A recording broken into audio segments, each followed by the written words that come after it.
Good evening, and welcome to this Red Bull session on the Bell's Stratagem by Hannah Cowley, a reading of which we did this previous Monday, as I'm sure, or at least I hope, everybody who is watching knows. Thank you all for joining us this evening, whether here on Zoom webinar or observing on YouTube. For those of you who are observing here, who are here on Zoom webinar with us, I just want to quickly go over some of the functionality of how tonight's Q&A is going to work. If you look at the bottom of the screen, you will see that you have a Q&A option, which is what we will be using primarily tonight. If you type your question into there, I will see it. The other attendees will not see it, so don't assume that you are the only person asking a question just because you have typed in a question. Also, do not assume that everybody else has incredibly brilliant questions and therefore you shouldn't ask a question. If you have a question, please ask. In addition, if you would like to ask the question in your own voice, you can click the little, the cute little hand, the little raise hand function, and I will see that you have raised your hand. And I want to be clear about this because it tends to get confused. If you have written a question in the chat and have also raised your hand, then when I get to that question, I will unmute you and you can ask it yourself, but I won't pick somebody whose hand is raised if I haven't seen their question, if that makes sense. Also, a preemptive apology. These tend to be very enthusiastic sessions. I probably will not get to every question, but I will get to as many as I can. Also, for those of you who are watching this on YouTube, I will not be able to see your questions. I don't have access to your live chat. If that really bums you out, then I hope that for future readings, you join us here on the Zoom webinar. Great. So that's enough from me. Let's introduce our first two guests of the evening. That is the wonderful director of Monday's reading, Gaye Upchurch, and our scholar for the reading who wrote the About the Play and About the Playwright. He's a professor of English and Comparative Lit at Columbia University. He is Dustin Stewart. I'm also entirely certain that I forgot to introduce myself. I am Nathan Winkelstein. I am the Associate Artistic Director of Red Bull Theater and your moderator for this evening. Hi, GT, and hi, Dustin, the actual important people. How are you? Hi, good. Thanks for having us. Oh, thank you for joining. Well, I think the audience has gotten to see GT's talent and work in action. Dustin, they've only gotten to see a little bit of your writing, so I'd love to start with you if that's possible. And since I'm known for my very precise and incisive questions, could you just tell us a little bit about the origin of this play and the history of this play for us? Thanks. Sure. Yeah, I can. I think one way into the Bell Stratagem is to think about it as a play of its time. A lot of the scholarly and critical work on the play draws connections between what's happening in Cowley's script in relation to her own experience, to the personal experience of the playwright, who has a pretty fascinating story, a country housewife turned city poet and dramatist turned country widow. So something about the movement between these spaces and these different identities, some critics and scholars have seen played out in different ways in the play itself. But it's also a play of its own political moment. One way to frame it is to think about a sense of strain or anxiety in managing managing an expanding empire. On Britain's part. So one question is, what's Britain's relation to a wider world over which it has, greater claim by the mid-18th century than it had before? It's separate from it, right? But it's also increasingly interconnected to it. So what's that relationship between Britain and this newly vast empire that it finds itself in charge of, and there's a similar dynamic happening within Britain, a state with multiple nations and different histories and traditions. What does each part have to contribute to the others? What does each part have to contribute to the whole? These are questions that are asked politically, but I think they're also questions that come up in the play. And those bigger global tensions, those like macro level tensions, ratchet up what we might think about as country-city tensions, right? So what does the country have to offer to the city, and vice versa? What are the obligations that these different parts, these different people, these different communities and sensibilities owe to each other? So that's my sort of short spiel about the play as a play of its time. But one of the things that's so attractive about this play is that it also feels ahead of its time. And I wonder if GT, you might chip in there. How does this play speak to our moment, not just to its own? That's such a great question. I mean, it was such a joy to work on, and it was a surprise in a way in that the comedy felt so modern to me, which sometimes I feel like in working on plays that are more than 200 years old, you sometimes have to teach yourself like just how jokes were operating, or the jokes are out of reach because there are so many references to the day. And she does have a lot of references to people and things that were happening at her time, but also just the core of it, I just felt like it was such a wonderful romantic comedy that defies a lot of stereotypes about romantic comedies, and partly because of, I think, what you're saying, this play on city versus country, being single versus being paired with somebody, wearing a mask, not wearing a mask, both in everyday life, and then obviously the masquerade ball and what that opens up. But I was surprised, the language itself felt very modern, and particularly in these actors' mouths, I felt like the actors did an amazing job of really bringing the text right up close to themselves and to 2021. And it really, because we've been a year now without being on the stage, the epilogue at the end, when she allows Letitia to say, we wear masks our whole lives, and it's the actors on a stage who are masked because we're playing characters, but we're the people who you get to see honestly and hear from truthfully. And I was really moved by that. And I think knowing that we were headed there to that moment really spoke to me in terms of today, and I think to the actors as well, that, oh yeah, this is what theater does well, is it allows us to watch other people put on masks to become a truer version in a way of ourselves, or to talk about things that we don't talk about every day, or to ask the bigger questions that sometimes get lost in daily life. And I felt like she was doing that, even through some of the silly tropes of her comedy, but that were so much fun and sophisticated.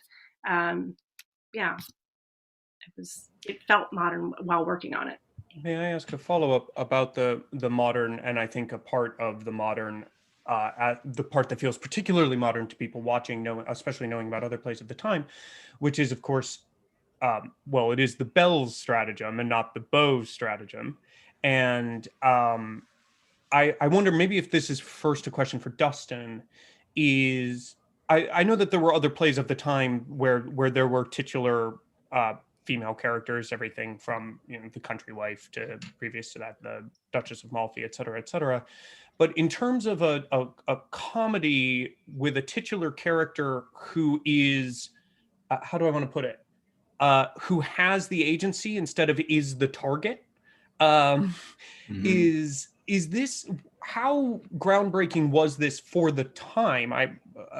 Was it extraordinary to write a play where it was the Belle who had the stratagem and was pursuing the male, or was that at this time somewhat accepted?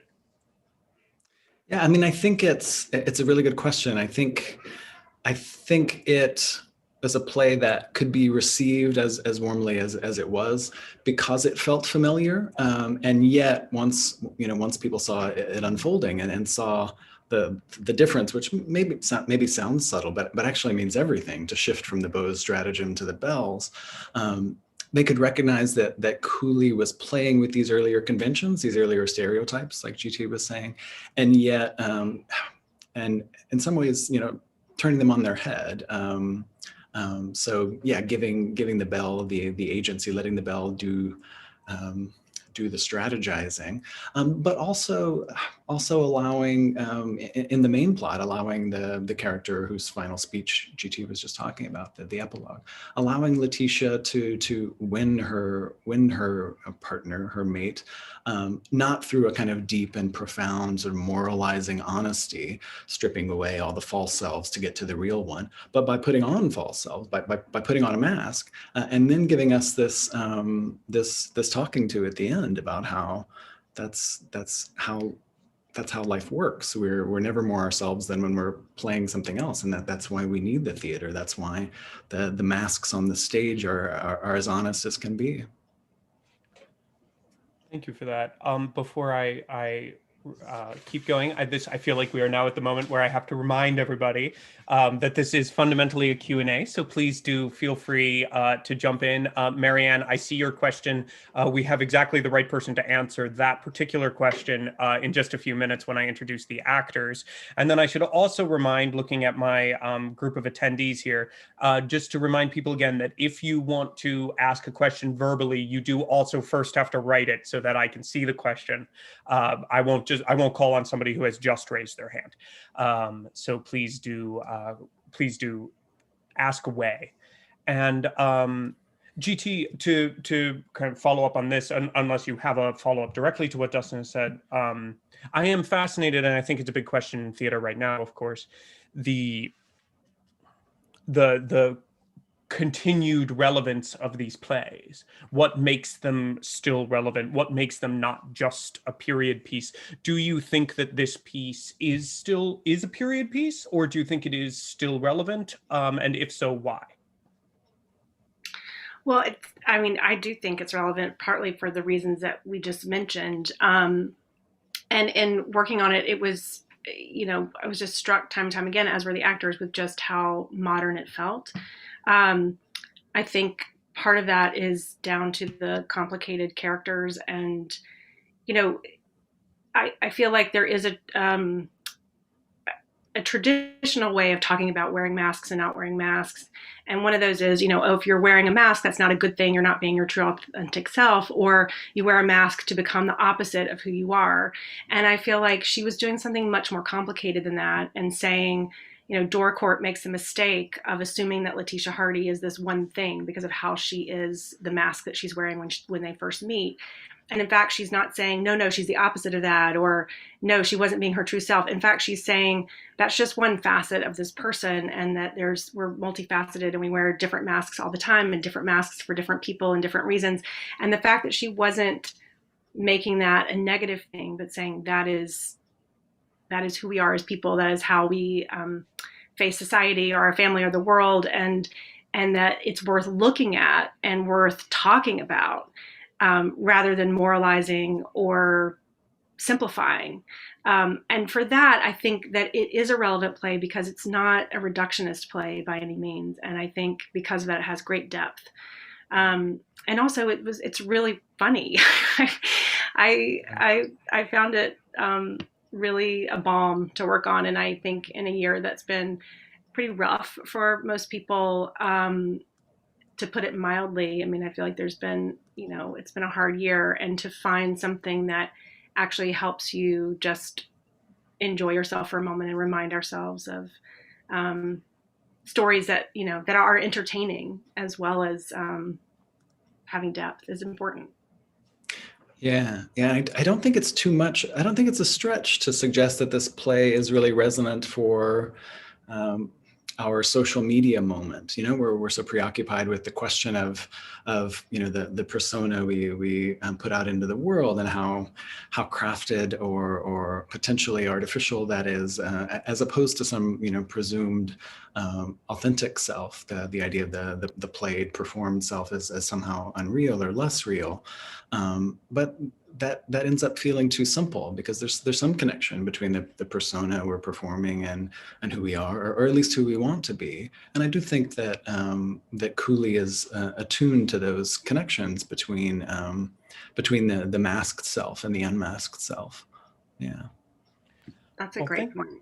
Thank you. I think that at this point we do have some questions, but I also want to bring on the rest of our guests this evening, our actors.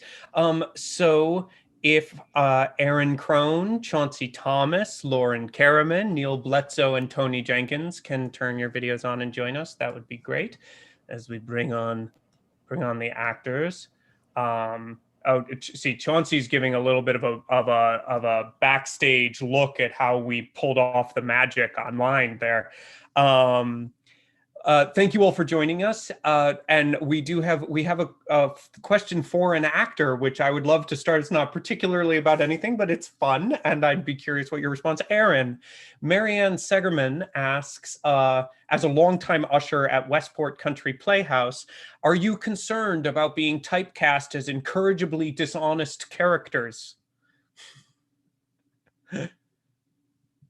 You're muted, so you could also be typecast as a mute. Yeah. No is the easy answer to the actual question. To justify that a little, what comes to mind is this idea that acting is lying, which I don't think is true. I think that lying is not telling the truth, right? I mean, it's trying to deceive, and a good liar in life is we don't know that they're lying. So on stage, I don't think that's what we're doing. But you couldn't play Iago if you couldn't lie. I don't know if Rosalind's lying by pretending to be Ganymede, but I mean, it's fun, right? And it's just another version of Mask in a way, right? I mean, she's referring to a play called The Liar, and if you at the end of the play, if you say, well, is he lying? He's different than Flutter. Flutter's doing it a little more without thinking about it, and to a little less of purpose other than enjoyment, I think. But at the end of the play, if you said, was he lying? The answer would be sometimes, but he's also adding color to life. Obviously, we haven't seen that play, but as far as Flutter goes, I think he just enjoys, he doesn't think it will bring harm. Obviously, he's a small cog in some of the plot twists there by giving some bad information or some misinformation. But no, not at all. That's part of the fun. Great, thanks, Aaron. GT, we have a question for you from Karen. And the question from Karen is, first, she says, gorgeous work all around, which I echo. Were there aspects of this play that made it feel easier or more difficult to direct or produce as a Zoom play? Am I right that this was your first sort of Zoom play directions? This is, yes. I talked to some of the actors beforehand as well to say, I've never directed on Zoom before. Talk to me. Because at this point, so many actors have done so many of these and they've gotten very skilled at it. And it is I do think there's a different skill set involved. I mean, obviously it is still directing and acting, but there's a little bit more, technical side of things as well. Well, I think, the difficulty is that this play calls for, when Letitia gets to become a totally different person. And then when Doricourt puts on the madness, I mean, you just want to see it, you just want to let everybody be up and on a stage and take stage and do the whole thing. And so for that, trying to figure out what they could do, and those two actors knew, I mean, they instinctively knew what to do. This had very little to do with actual directing. They sort of knew, but it was also about me helping them edit, what works in this square box, what can you do? Let's talk about physical gestures, or, what can you do from the shoulders up, basically, to embody these very physical demands of the play. But I have to say that was also fun because we just sort of knew what the limitations were. And it was also, getting to work again was actually just a thrill. So Zoom or no Zoom. But I would say for this particular play, the physicality of it, and wanting people to share space.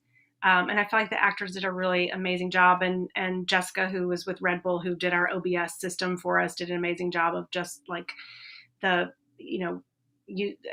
we did a storyboard for each scene change of which actors would come in where. And I felt like that Red Bull does that really well. And that helped me tremendously in the storytelling of this, because otherwise I think I would have spent a lot of time trying to make clear what the background of the story, what the situation, and that was made clear on Zoom. So that was really helpful.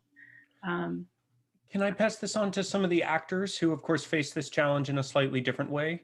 Tony, could you maybe, I don't know how many of these Zoom readings you had done, but how you found doing, I also realize that we do it a little bit differently with our whole OBS thing, but how you found doing this play as opposed to different types of performance pieces, and what was harder or easier about this piece?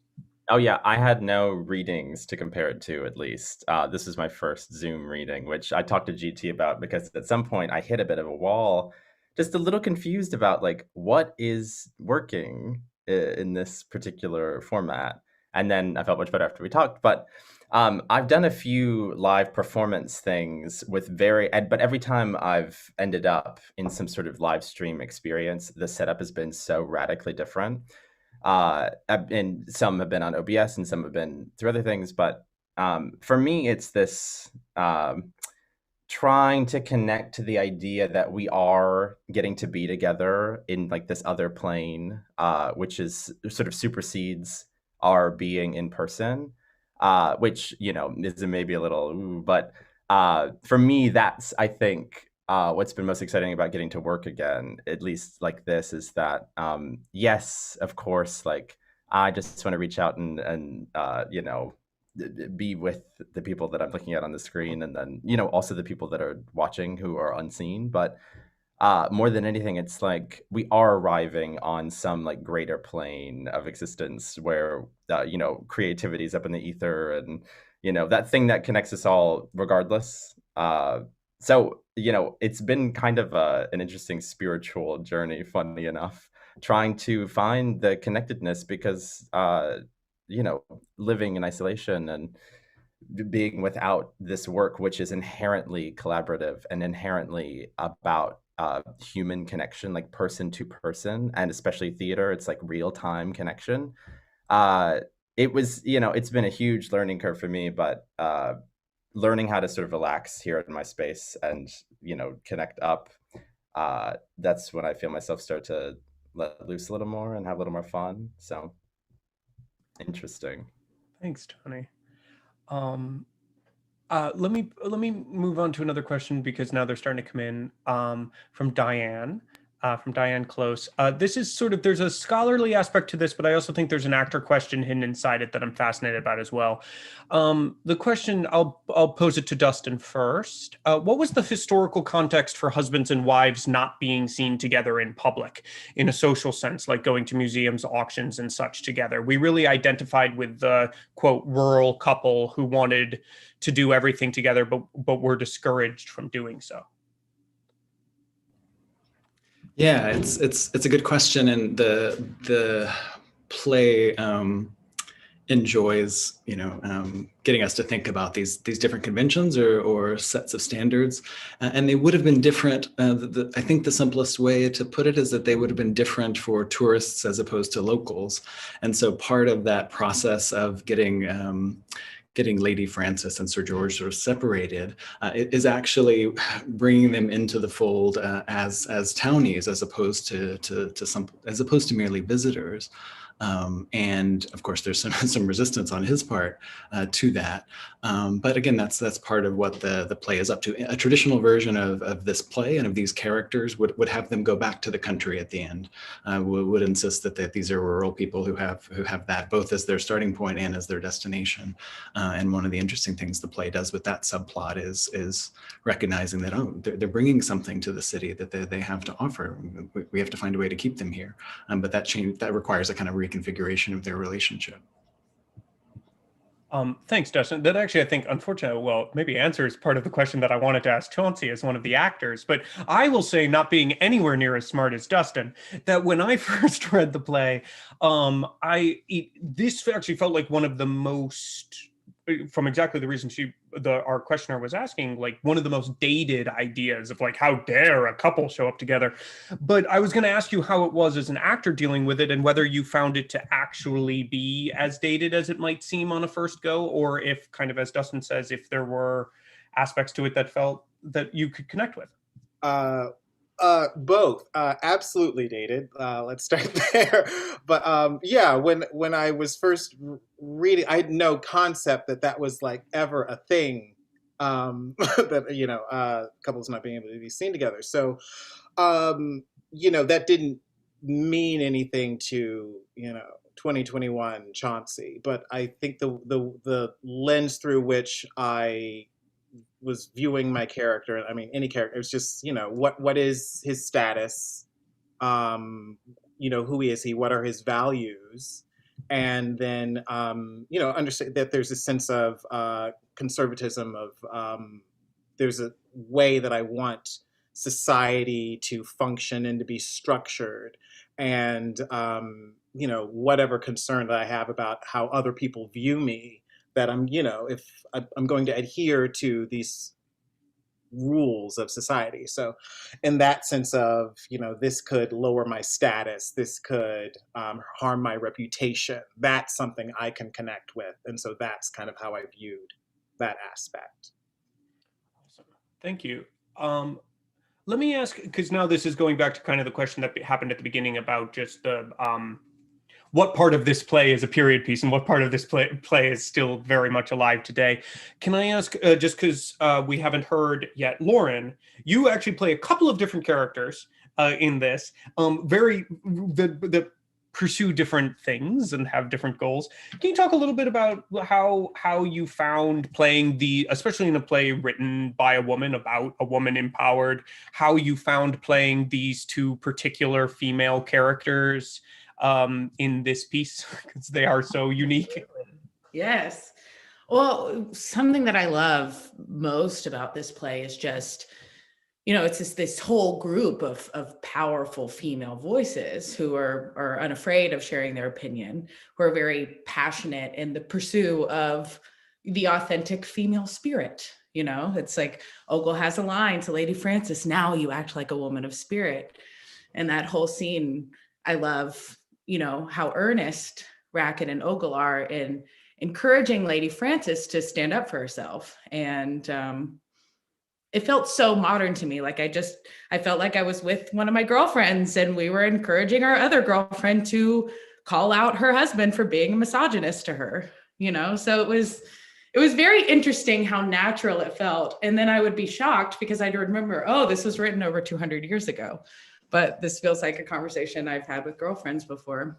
And then when it comes to Kitty, I love how Kitty just, I have a soiled reputation and that's me. Like there was no shame in how we chose to play that. And I find that extremely powerful as well. She was in on the joke. She was in on the scheme of calling out the bad behavior of Cordall. And I think that's really powerful. So yeah, really fun characters to dive into, and they felt so modern. Yeah, it's interesting you saying that. I feel bad that this is only just occurring to me now, but of course she's this woman of soiled reputation who is defined by that, is taking part in a plot to get a guy who should be defined as a man of soiled reputation, like much more than Kitty almost could possibly have.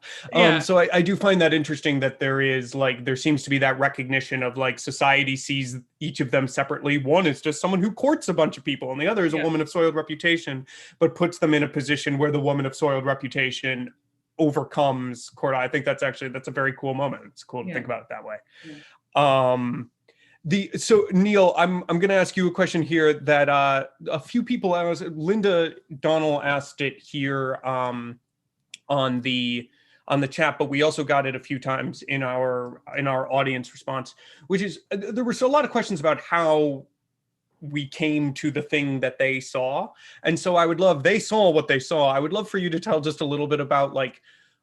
What was the actor experience of doing this reading? What were you seeing? What were you dealing with just on the screen? Like the actual literal technical difficulties and that you were going through while also trying to, act?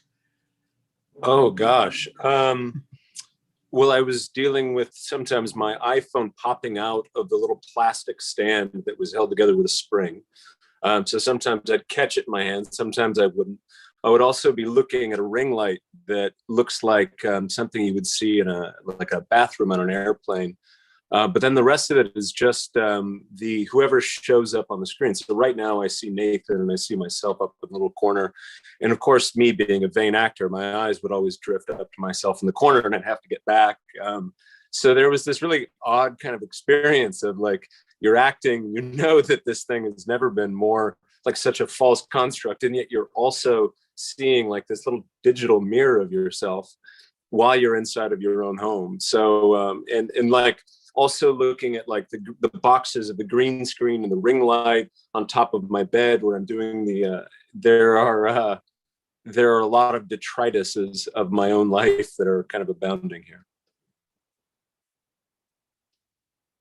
Yeah, and to answer one of the other questions about, so what you're seeing Chauncey in right now is basically how all of the actors saw one another. All of the actors saw one another that way, and then that went into another program that then could basically, that also had a green background. So as you see around the edges of the Zoom, you see the black. If that was green, the same color green as Chauncey, then that allows us to put everyone on the same background, which is great for all of y'all watching.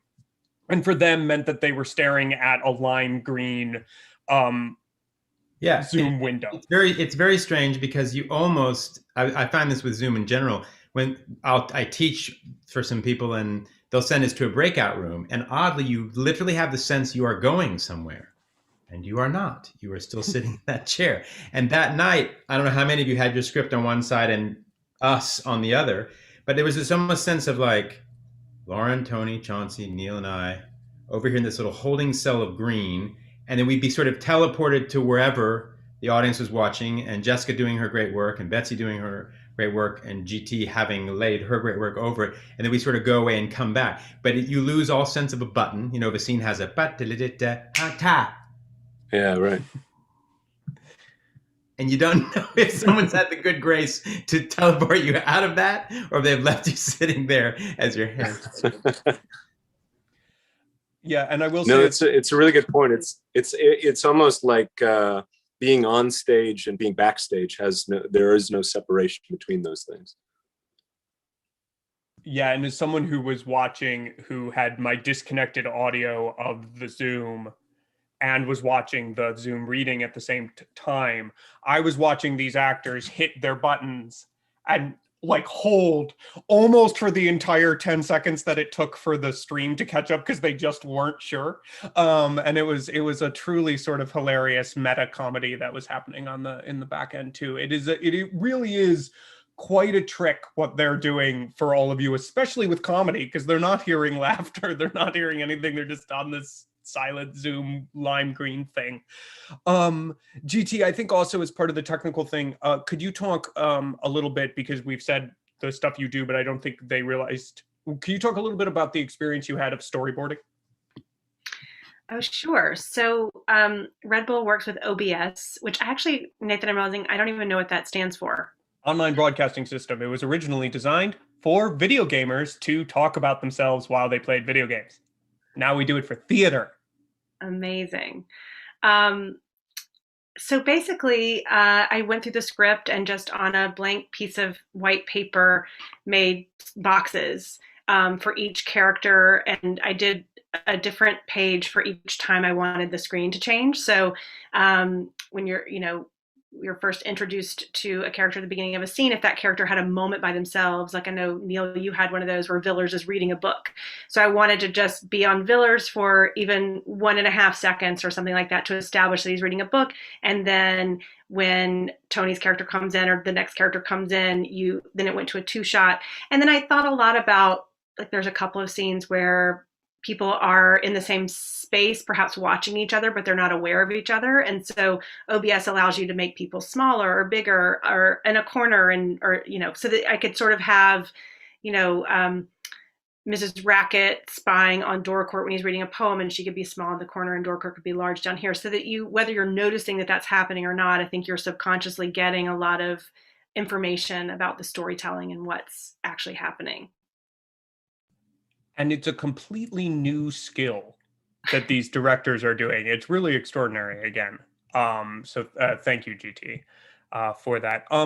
Question on a slightly different vein. I think this is going to start with GT, but then I would be curious if some of the actors could weigh in on how it was for them.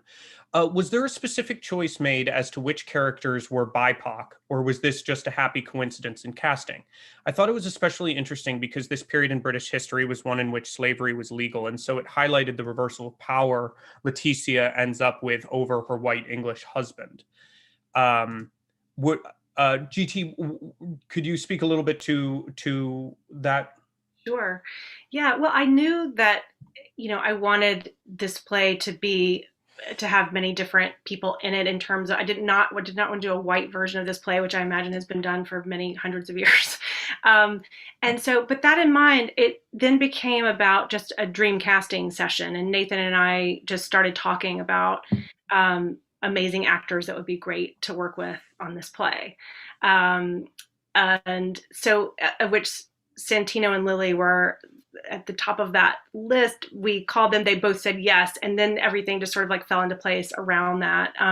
That was, so in a way we got very lucky that people were available and wanting to do this. And I was really thrilled with the cast, but it wasn't as if I went in saying this, knowing what ethnicity or what race of a person was going to play a part. It really was about, knowing that I wanted to be very inclusive in the casting, and also knowing that I wanted to get the best actors.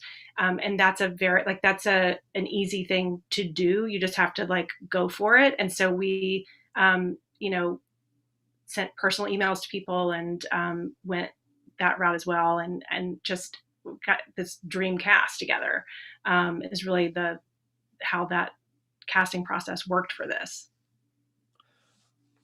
Thanks, GT. Can I ask, and I don't mean to put anybody on the spot, so you can demur, but can I ask if the relative diversity of the cast and how the interactions were between BIPOC characters and white characters affected any of the actors in how they perceived the scenes or the play just internally in terms of both their characters and their actors? And if the answer is it didn't, that's fine.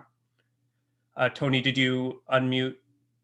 I sure did. I mean, it's a really fascinating question. And thank you for asking the question. I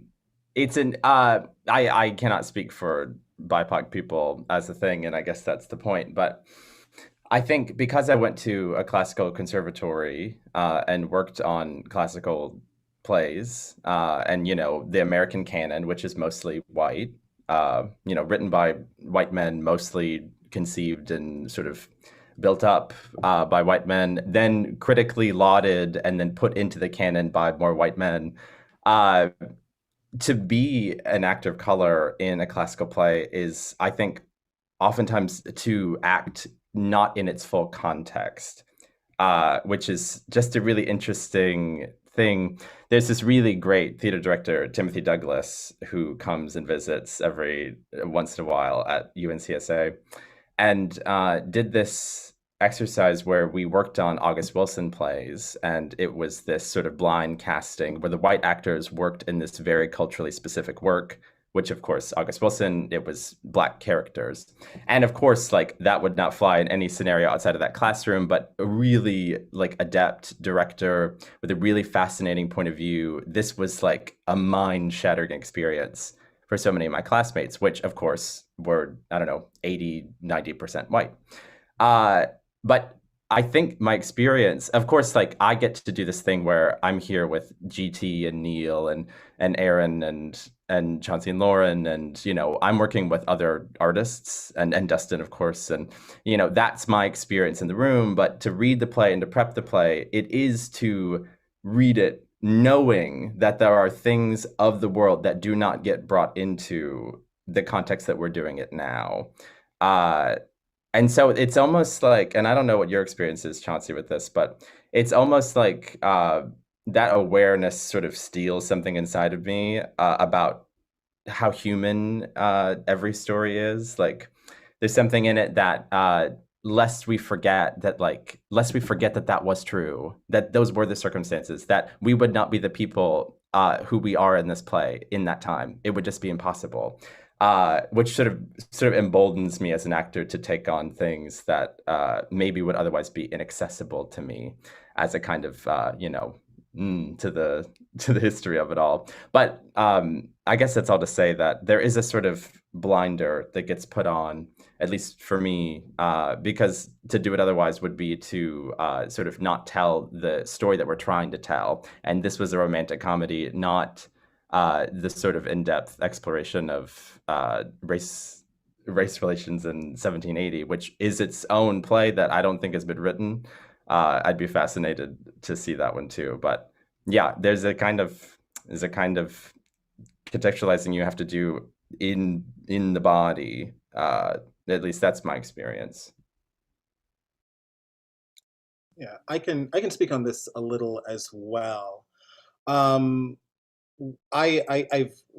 kind of very recently, like within the last 3 years, all of a sudden I've kind of become a classical actor, and I don't know how it happened. It's very exciting, but I'm in all of these shows all of a sudden that wasn't really studying in college. I didn't think I'd be in these plays, and all of a sudden, other people are room has been made for me to fulfill. So I'm thrilled, and I'm diving in.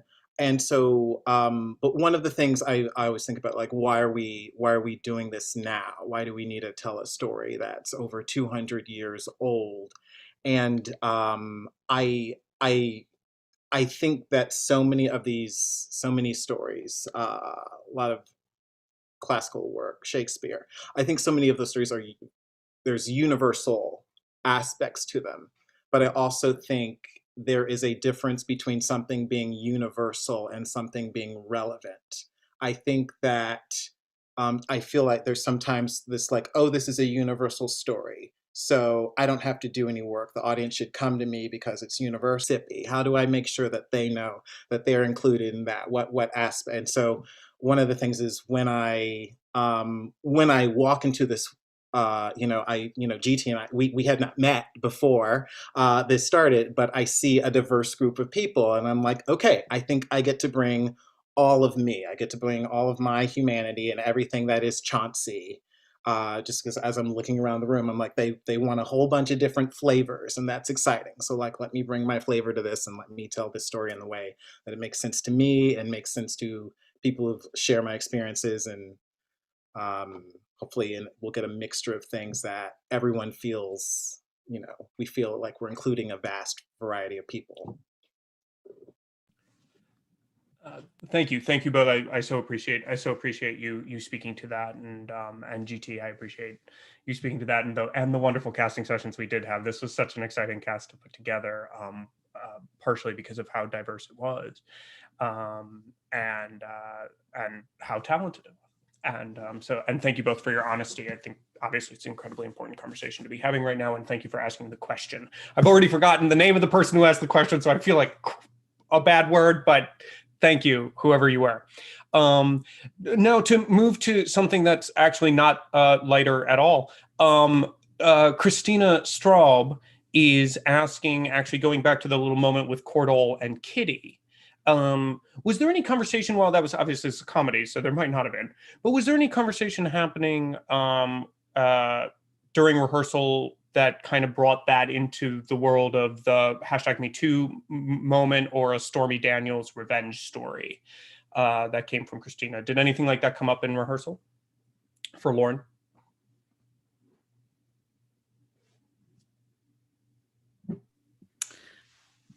I mean, that was definitely something, thought about in the whole scenario of the circumstances of what is happening. Because if you look at it in black and white, it's like, okay, we have this man who we are now scheming against to call out his extremely bad behavior. So it wasn't something we specifically spoke about as we were rehearsing, but it's definitely in the heartbeat of what they're doing. It is in line with this movement. Yeah. I do want to say too, I think Lauren's natural instinct to, when the plot was uncovered, she just started laughing immediately, which was so great. And we also added a line at the end for Seville to say, "Come, Kitty," which in the original text, there's no one else mentions Kitty after the reveal. And I did want there to be a moment of just caretaking, really, to say, like, we're all here together and we're in on this. And Seville and Kitty it's not like they're not going to be friends after, I just wanted there to be a little bit of, some caretaking about this. And I love in the play that Courtal is the one who leaves. I mean, he basically exiles himself to France. Anyway, that's all I wanted to say, is that we did think a little bit about how to do that. And I just felt like Lauren was the perfect person to be able to take this plot line from 1781 and make it feel very modern, up to date, and very empowered for Kitty. Thank you, GT. Thank you, Lauren. Dustin, there's one answer here which I think you touched on in your opening, but maybe you could expound upon a little bit, which is, especially given some of the questions that this raises, and there's another, I'm not sure if you all can see the questions. There's another question by Julie Meir that is sort of about the rather complex thing that happens in this, of a woman who the demure part of her is not seen as interesting, and then she shows herself as kind of this dynamic, interesting, almost mistress type. And might that have been about proving that actually a loyal wife can be just as interesting as a mistress, and it's not just these two-dimensional things? So that with the Kitty Willis overcoming Courtal and all of this stuff, how was it received in the day? Because you said that it was rather popular, right? Was it also seen as revolutionary in any way, or was this something that they were ready for at the time that it was written? Yeah, I mean, I think popular, I think splashy, I think different are probably the right terms to characterize the reception. It was Cooley's most popular. She struck a nerve with the play, with this play, in a way that her others, though also popular, didn't quite pull off. I think the issue with Letitia and her, native English modesty becoming a problem for the play. It sort of stays a problem for the play, in part because the final speech before she gets to speak in the epilogue seems to extol, seems to like play up and praise this modesty. I missed it. I was wrong for missing it. I want to celebrate that. But that seems to be sort of, from my perspective, sort of the wrong conclusion to draw about what's actually happened. So there may be some moments where the playwright wants to have it both ways, have that sort of demure, quiet, modest self be appreciated and celebrated, but also other moments where she wants it to be left behind or overcome somehow by the Letitia character. I think the main point, though, is that she gets to be either one, and that's what agency, that's what authenticity ends up looking like. Thank you. Great. We've got we're starting to get a little tight on time, but we have a couple of little questions that I'd love to get through that are kind of fun. The sheet over Lauren's character. Lauren, you're getting so much play for this moment. The sheet over Lauren's character, is that in the script, improvised, directed? What was that moment like? Give us a little peek behind the curtain into how you all came up with that in rehearsal. Oh, that was all GT. That was GT magic. And a little serendipity, because I was cold the first day of rehearsal. So GT said, okay, now, Lauren, if you could get a blanket. I was like, oh, got one right here. That's so funny. I actually thought we were just on the same page. I thought you were totally already thinking to hide her under there. In the actual script, he goes into another room. Or is that an instinct? Is that just instinct? Yes. My actor's body made me cold. I just knew. In the script, she goes into another room. And so in my storyboard work with OBS, which was really nice to actually have to like figure all that out ahead of time before we ever got into rehearsal, I didn't want Kitty to totally disappear because I feel like the whole scene is about her and about her hiding and helping out with the scheme. And so the only way on Zoom to have somebody disappear is to just have them seem like it would be in keeping with the spirit of this play to just have her throw a blanket over her head and just sit there. And so that's what we did. Comedy.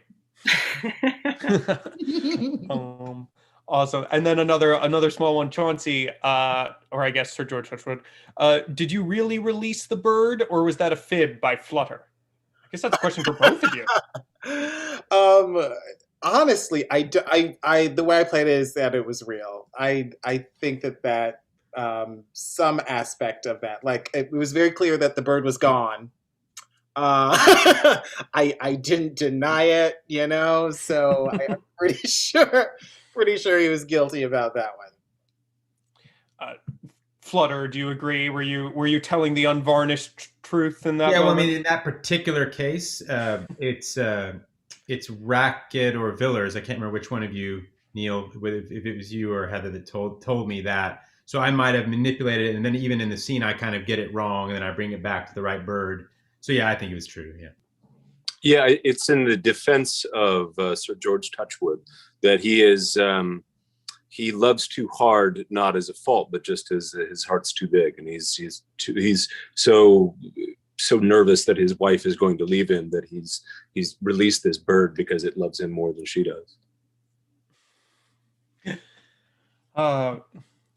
And yet he's an admirable character? Sure. Great. Very admirable. Yeah. A couple of attendees. This isn't really a question, but Dustin, you may be able to speak to just the order of these two plays. A couple of the attendees brought up some of the similarities to the central plot of She Stoops to Conquer in terms of the agency of the primary female character. Who came first? Who was stealing from whom? Were they? That kind of stuff.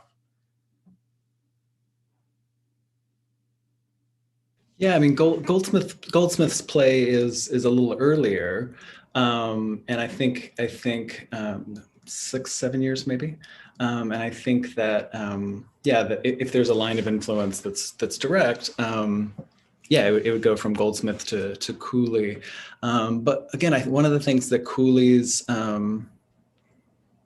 one of the things that makes Cowley cool is her own awareness, her own kind of light touch with theatrical history, with incorporating these, characters and types and moves from, not just from, the decade previously, the 1770s, but even 100 years previously.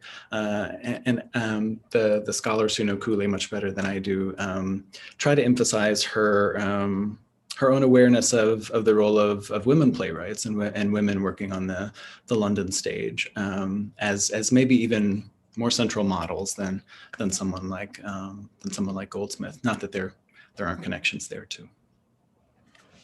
Thank you. I'm going to ask one final question before we go, just because it involves one part of the play that we haven't talked about at all, and I'm curious. So we talked about how well she writes plays, how well she writes female characters, but she also obviously wrote quite a lot of male characters in this play. And two that I found it interesting, let's just say, that the primary male lovers were, shall we say, flawed. But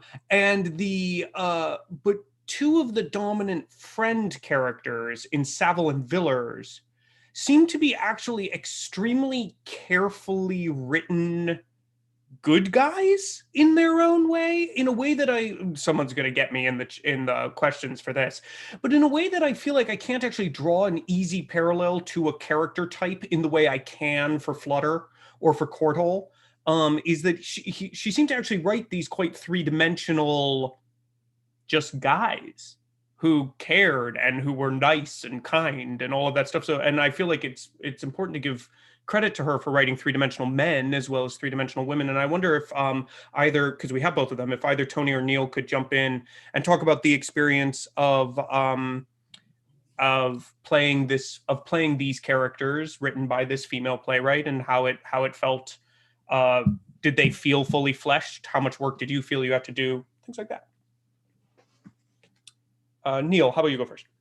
I was fascinated. I was fascinated by Villers, and there were so few clues about who he was. But I guess the first thing I thought about is that this was primarily a comedy of manners, right? And it was surrounding this central question of, with this one change of the tradition of marriage, that people could choose the people that they wanted to marry rather than doing it for money and for finance, but for doing it purely from love. That opened up a whole Pandora's box of other things that people could do. And so, because I'm a confirmed bachelor, it even says in the play, I thought that was euphemistic. And so I started to kind of research what the origins of confirmed bachelorhood was. And it was said that a lot of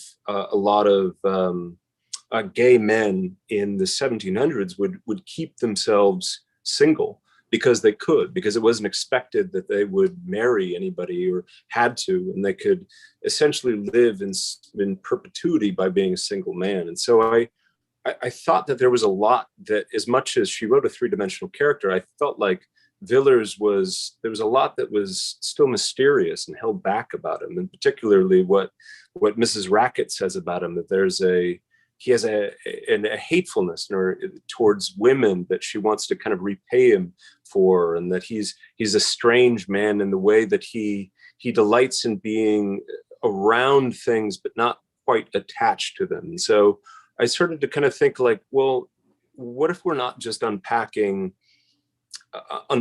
female agency here, but what if we're unpacking the agency of marriage itself? And so that kind of was I guess that's what was running through my mind when I was thinking about Villers. That's a hell of an answer, Tony. Yeah, Wait, funny enough, a lot of those things were in my mind as well. I think I agree that, like, what you do when you don't have a character whose every thought and feeling and experience is put into the story of the play, you look for clues into what might be what.